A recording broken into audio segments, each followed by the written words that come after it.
so that I can play the game. Because some of you guys are playing the game and you don't even know the rules. You don't even know the rules. How many contacts to an appointment should I expect? Does anybody track that? I don't think so. On this call, Melanie Abraham maybe did once upon a time when she was in swing. Yes, I did. I used your analyzer and I loved it. Yeah. Okay. So average contacts to an appointment for an agent who's relatively newer to the business. What is it, Mel? What I'm 20%. seeing, it's about 80 right now as far as the agents that are in my program. They're in your program. So the MREA model, the Millionaire Real Estate Agent model, did a test, and it was about 60. Okay, is the number is what it boils down to. 60. Yeah, we're not tracking like that. And yeah. So look, that's counting people I know and counting people I don't know, because you can only talk to so many people you know, right? And then I got to go start talking to people I don't know if I want to get more business or I want to get business faster, which most of us do. We're just not engaging it, and we don't even know what we're doing as far as how much activity we're really taking because we're not tracking our numbers. We're not serious about it. We're not serious about our business. I love you guys. This is a safe call. Okay. I love you guys. But if I care about my business, then I have to know my numbers. Okay. So here's the problem though, is that 60 is like a pretty good number, knowing that Melanie Abraham coaches probably 100 agents or so in the market center here in Austin, Texas. She's a productivity coach in Austin, Texas. And she's a real estate coach. And people in her program are tracking 80. So she's over, and I've seen, and I know you've seen this, Melanie, is that if that's average, then there's people who it's taking a lot more. Mariel, you said 3 appointments this week. Any idea how many contacts it took you to get to those appointments? I was really lucky. It was just right on the beginning of my calls. Oh. Beginning, meaning when I started right away, I had one, and then in the next 40 minutes or so, the next one. And the next one, I was driving yesterday and I noticed that it's a sign for sale by owner. I stopped by, I called, and we had a good conversation. He invited me to come possibly list his home tomorrow. So we will see. Nice. So you drove by the home. You didn't step on the gas. Exactly. I stopped by, I called. You stepped on the brake. Okay. And then you knocked on the door.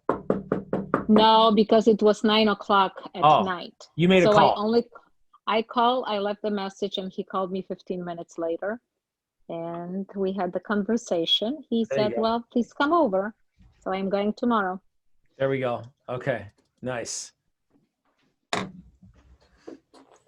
When I know my numbers, I can know what to expect so that I can master repetitious boredom, because guys, real sales talk is about powering up your communication skills so that you can better engage conversations, better explore situation and motivation, better create rapport with people faster for the purpose of connection to serve. But newsflash, a lot of distractions, very boring. Okay, who's ever spiced up? What have you done to spice up your prospecting? Make it less boring. Anything? Anybody got anything? They are recommending music, but music is distracting. Music? So. Okay. It can be, for sure. Music. Oh, I use microphones. These definitely, I started getting into the market, just trying to find the perfect one. I feel like if you've got good sound and you've got your headphones on, it makes me more productive and wanting to stay instead of moving around. Focused? Why? Focus, that's the word I'm looking for, yeah. So it helps with the focus. Headphones help with the focus. For me, yeah. Okay, I like it. It's good. I used to do lunges. I realized I could do 10 lunges between somebody picking up a call. So I could fit in 10 lunges. So that's what I used to do. Nice. Okay. Music. Huh? I do squats. Squats. Okay. Lots of exercise going on right now. If I'm getting bored or something, I just change it up. If I'm doing expireds, I'll change to circle prospecting. You know, I like that, Don. What's that? I like that. I like that. Yeah. I like that. I like that. I if I'm not getting results either, my pickup ratio is low, because what is my pickup ratio? What's it supposed to be? Anybody know? Is it like every 20 or 10? If you're hitting a pickup ratio of 15 to 20%, that's kind of high. So you're saying someone pick up the phone and you got a contact? Yeah. So 15 people out of every 100. 15 to 20. A good system. That would be high. That would be lovely. On circle prospecting, you can do 15 to 20%. Expireds, it goes down. FSBOs is actually pretty high. The thing is, there's not that many FSBOs to call. Now, for rent by owner, they're my new favorite. Oh, that would be. I was tracking at 12%. So I used to load 10 times the number of numbers I needed in order for me to hit my numbers. Yeah. So look, Sue, for people I don't know, that means I had to make 100 phone calls to get 15 people to say hello. Is that sound exciting?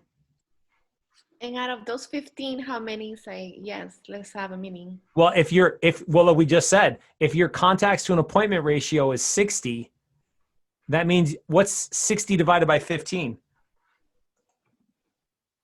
4, right? Is it 4? It's 4, right?